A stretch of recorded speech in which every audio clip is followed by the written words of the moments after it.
இந்த வெண்டைக்காய் பொரியல் பண்ணுறதுக்கு 1/4 கிலோ வெண்டைக்காயை இது மாதிரி பொடியாக கட் பண்ணி எடுத்துருக்கிறேன். வாங்கிட்டு வந்து நல்லா கழுவிட்டு நல்லா கட் பண்ணி இதை கொஞ்சம் அப்படியே கொஞ்சம் ஃபேன் பக்கத்தில் வச்சிட்டோன்னா கொஞ்சம் அந்த தண்ணி எல்லாம் நல்லா வாடிடும். அது வரை வெயிட் பண்ணி எடுக்கணும். இதை நான் இப்போ கட் பண்ணி இது மாதிரி வச்சுருக்கேன். இப்போ வறுக்கிறதுக்கு ஒரு பாத்திரம் அடுப்பில் வச்சுருக்கேன்.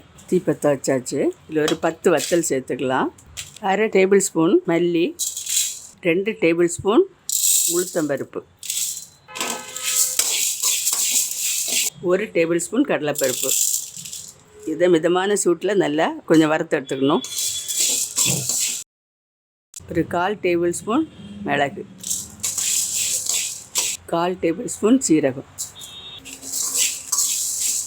இப்போ பாருங்கள், இந்த அளவில் வறுத்தா போதும். இதை நீ ஆஃப் பண்ணிடலாம். ஆஃப் பண்ணிவிட்டு ஒரு பாத்திரத்தில் மாற்றி வச்சிடுறேன்.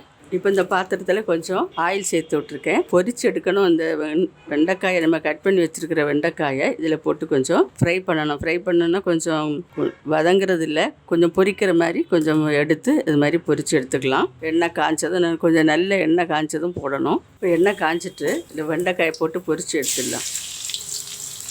தண்ணி இல்லாமல் தான் போடணும். தண்ணி இருந்தால் வெடிக்கும்.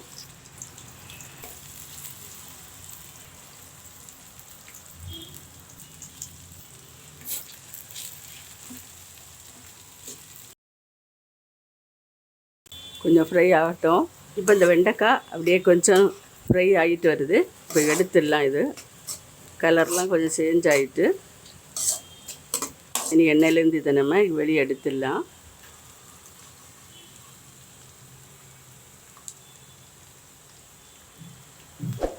இப்போ வெண்டைக்காய் எடுத்தாச்சு. அது ஆறட்டும்.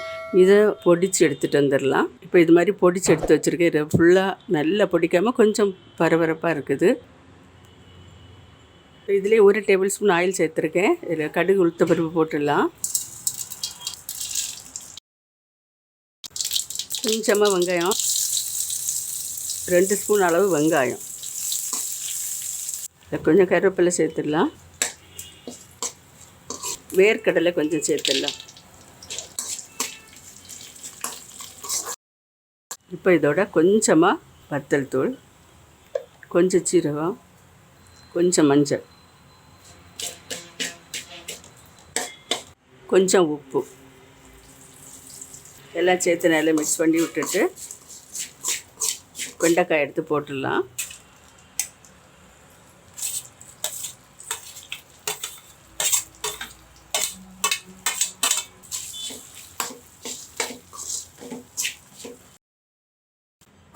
இனி இதில் நம்ம பொடிச்சு வச்சுருக்கிற பொடியில் 1 டேபிள் ஸ்பூன் அளவு சேர்த்துக்கலாம். 1 டேபிள் ஸ்பூன் அளவு அந்த பொடியை சேர்த்து நல்லா மிக்ஸ் பண்ணிக்கலாம். இப்போ சூப்பராக ரெடி ஆகிட்டு ஒரு நிமிஷம் இது அப்படி நல்லா மிக்ஸ் ஆகட்டும். கடைசியாக 1 டேபிள் ஸ்பூன் தேங்காய் துருவல் சேர்க்குறேன். இந்த வெண்டைக்காய் பிரட்டல் வந்து ஸ்நாக்ஸாக கூட சாப்பிட்லாம். ஈவினிங் ரொம்ப நல்லாயிருக்கும். சாம்பாருக்கு தொட்டுக்கிட நல்லாயிருக்கும். பருப்பு குழம்பு கூட தொட்டு சாப்பிட்லாம். நீங்களும் வீட்டில் இது மாதிரி ட்ரை பண்ணுங்கள். ஒரு வித்தியாசமான சுவையில் இந்த வெண்டைக்காய் பொடி பிரட்டல் சூப்பராக ரெடியாக இருக்குது. மறுபடியும் ஒரு நல்ல ரெசிபியோட நான் உங்களை சந்திக்கிறேன். மறக்காமல் லைக் பண்ணி ஷேர் பண்ணுங்கள், சப்ஸ்கிரைப் பண்ணுங்கள். நன்றி. God bless you.